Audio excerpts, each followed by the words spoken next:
We are almost halfway through this year, which has been surreal for many. COVID-19, Australian wildfire, and the ongoing flooding in China. Many people just can't wait to return to normal. But perhaps it's exactly the time we need to think about how to move forward instead into a sustainable future. And I believe sustainable banking has a role to play in this transition. There are three interrelated outcomes that a sustainable bank should strive to achieve. The first is resilience. A sustainable bank should ensure resilience against environmental and social risks. For example, climate change may accelerate the frequency and scale of flooding, which can destroy assets and pose financial risk on banks, which must be mitigated, because after all, an insolvent bank can't save the world. But a sustainable bank shouldn't stop there. Instead, it should go forward to explore how it could create an impact for the world. In certain key areas like renewable energy, there are significant capital gaps to fill in order to facilitate a low-carbon transition. And banks should capture these opportunities and channel more capital to these key areas.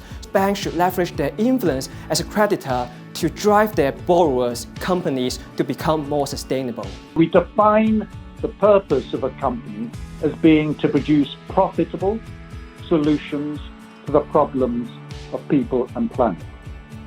And furthermore, that companies should not profit from producing problems for people or planet.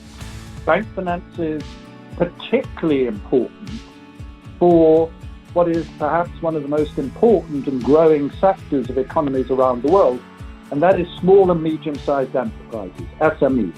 Having the right relationships between banks and SMEs is of key importance in terms of ensuring that they get the finance that they need, and secondly, that banks are targeting that finance in such a way as to encourage those SMEs to invest in a sustainable way. How do we pull SMEs into this conversation? Because climate scenario analysis and climate modeling can be an expensive exercise.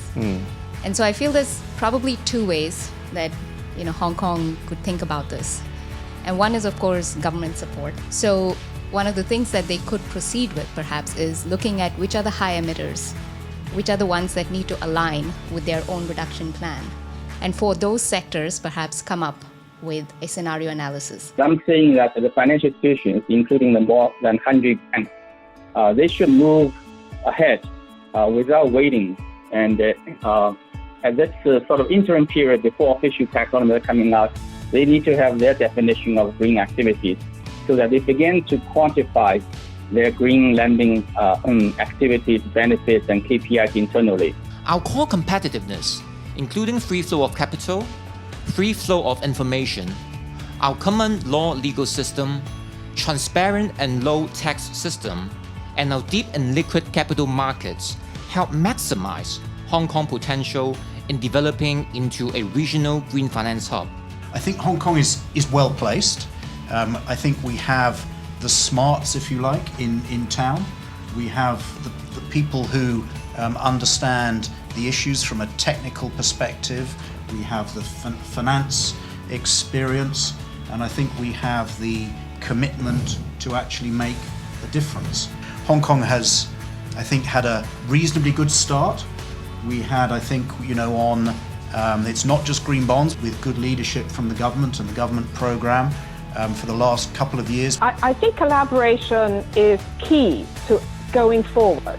What everybody has said so far, making buildings much more energy efficient and much greener requires retrofit of existing building stock, but it doesn't seem very commercially attractive. In the public sector, what is it that they can do? So for example, can the public sector provide the guarantee so that companies that are in that business could be doing more and more projects? It's very important for the policymakers to work with the banks and to work with property owners.